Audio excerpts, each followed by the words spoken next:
Cats. These creatures have dominated internet culture since the early 2000s, and as of late, we've gotten a little surge in cat-focused video games. And just a couple of weeks ago was one of the biggest weeks not only for indie games, but for indie games with a focus on animals. We had Animal Well, Crow Country, and Little Kitty Big City. And when I put up a Pick My Next Lore video poll on my channel, I kind of just assumed that I would be making a video on Animal Well, but no, you guys picked the cat game. And what kind of content creator would I be if I didn't listen to my audience? The answer is probably a slightly more successful one, but that's totally fine. I'm just kidding.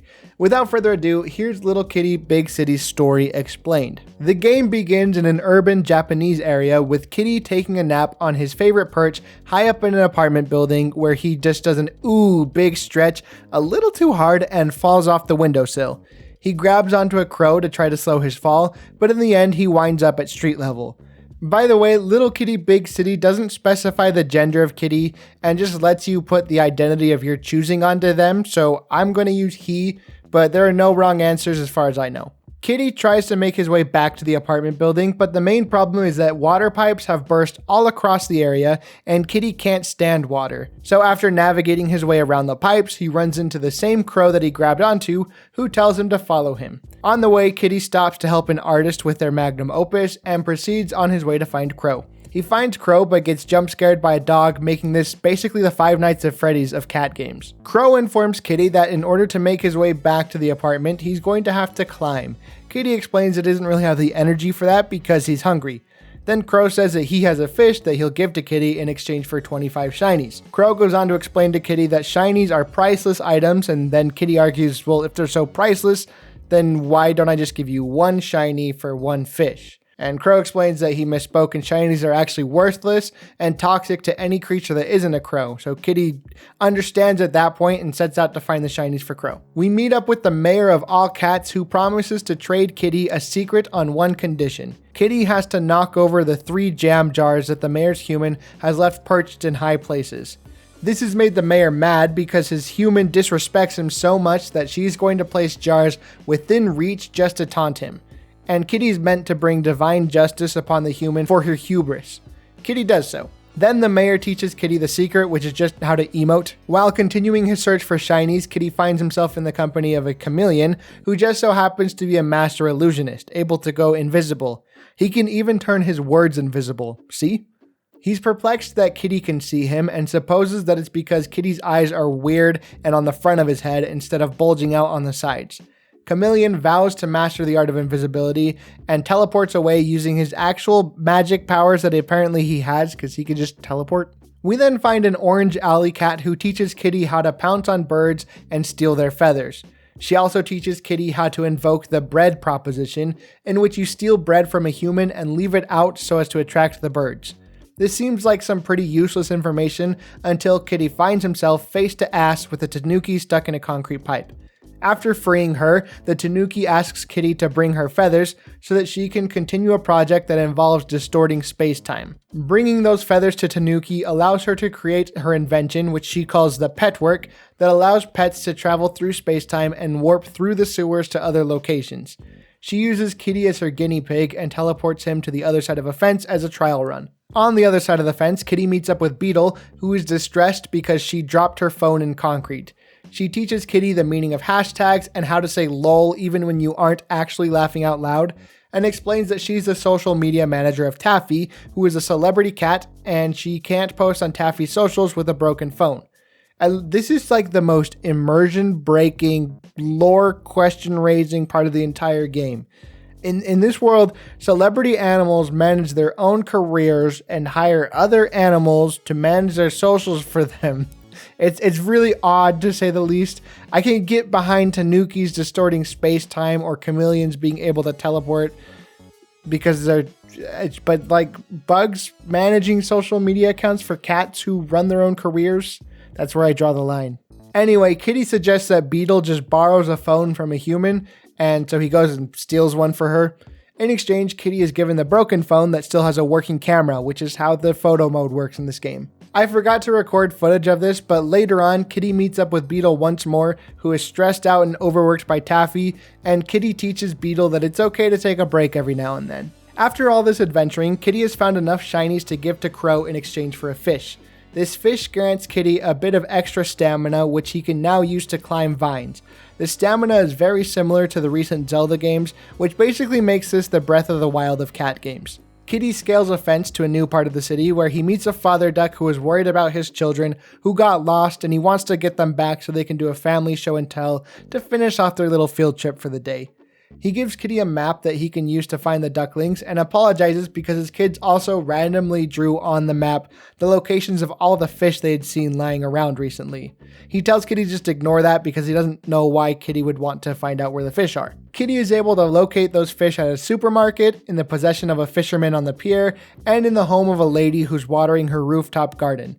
And at this point, he now has enough stamina to make his way back home. However, Kitty is not done adventuring, so we'll keep following Kitty's escapades. All this meandering and avoiding the main objective basically makes this the Skyrim of cat games. One of the missing ducklings can be found in the same supermarket as the fish, but she's having too much fun splashing in the water that Kitty refuses to touch. After blowing her away from the water using a nearby fan, she agrees to go home to her father, and upon trying to return her to her father, the father duck says that Kitty and the duckling should go find the other 3 kids and then return all together. The second duckling is in an arcade, but he refuses to leave until the video game cutscene that he's watching ends, and it's on a loop, so Kitty has to ascend to the top of the arcade and open a valve that ruins the electrical outlet, and so the arcade just shuts down. A third duckling is found in the laundromat going for a spin cycle in the dryer. All you have to do is turn off the dryer and then he'll come with you. And the final duckling is flying over a vent on a rooftop, so Kitty just has to block the vent and put a stop to that nonsense. After returning all 4 ducks to their father, Kitty is gifted with a special hat to make him an honorary duck. In a park near the father duck, Kitty once again finds the chameleon, who is blending in nearly perfectly and still can't understand why Kitty can see him. There are several other places where the chameleon can be found, but rather than break it all down step by step, all you need to know is that Chameleon gets increasingly exasperated that Kitty is able to find him so easily, while Kitty tries to make sure that Chameleon is prioritizing his own mental health, while still letting him know that he's not that good at hiding. The final time that Kitty finds him is on a bathroom mirror, and when he looks into the mirror, Chameleon realizes that he is in fact very much visible, not just with Kitty's weird eyes, but with his own eyes too. He figures out that if he changes his colors to match his environment, then he can make himself perfectly invisible. Now that the teleporting chameleon has mastered his ultimate trick, he gifts Kitty his special top hat, not only as thanks, but also to make sure that there's nothing conspicuous about him to give away his hiding spots from now on. Also, we find Tanuki again, who explains that she's opened up the pet work completely, though it came at the cost of a tiny blip in the multiverse. She accidentally caused a bunch of water pipes from an alternate universe to explode and then be teleported to this universe but a day prior, which in turn is what caused all the puddles that have prevented Kitty from moving around freely to exist. Some more lore on Tanuki and the other animals is given by Chameleon when he says that she used to plant trackers on all the animals until Crow opened up a data protection service, which essentially meant that he would charge the animals their shinies, and in return he would promise to let them know if he noticed that Tanuki had planted trackers on them. When Tanuki was done with all that business, Crow instead started charging the animals to have him go into the windows of people watching television and then relate to the animals the plots of the movies and shows that he saw. Inside a toy store, Kitty finds another cat and his human.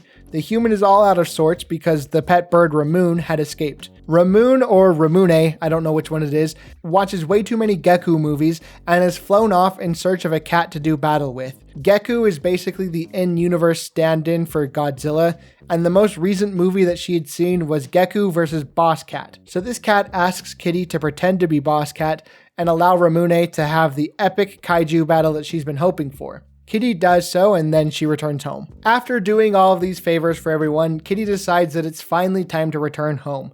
He starts scaling the precarious building, and the kind of janky controls make this game like the Getting Over It with Bennett Foddy of cat games. Along the way up the apartment building, Kitty meets up with many of the friends that he made along the way. Crow is stashing a bunch of shinies away in an apartment, Tanuki is having her lunch while talking to the giant statue of Geku, which she's convinced is possibly alive, so she talks to him every day hoping that one day he'll talk back to her. The ducklings are all playing in a kiddie pool and want Kitty to join them, which he respectfully declines. The father is a level above them on the other side of the building, and he does not know where the kids are. And finally, Chameleon surprises Kitty with his newfound invisibility powers. After all this, Kitty finally finds his little perch and enters the home, where his human gifts him with a collar with a name tag, allowing you, the player, to choose Kitty's name after finishing the game. Kitty is greeted by Crow, whose name is actually Crowford Crowthorpe III, but he just wants you to keep calling him Crow. He invites Kitty to come visit him and the other animals at any time, and Kitty agrees, but he first wants to nap in his favorite spot, the one where he started the game. Little Kitty Big City is the ultimate comfy game with little to no stakes, good clean humor, and plot points that are wholly about making meaningful connections with others. Everywhere he goes, Kitty is fully trusting and supportive of everyone around him, and feelings are seemingly mutual from the others. The end goal of every interaction in the game is that all parties involved mutually benefit from each other. Kitty just wants to help the city animals achieve their goals, while also teaching them how to relax a little bit, and the other animals help Kitty either make his way back home, or they just give him some gifts. At the end of the day, after going on a big adventure, Kitty ends the story exactly where he started, sleeping at home in his favorite spot, just with a few more friends. It's clear the developers didn't really want to shoot for making any massive stance or statement with this game, and they were instead just trying to make something wholesome and harmless, and they pretty much nailed it. But anyway, I hope you've enjoyed this video. My name is Not Freaking Nick, and I will catch you on the next one.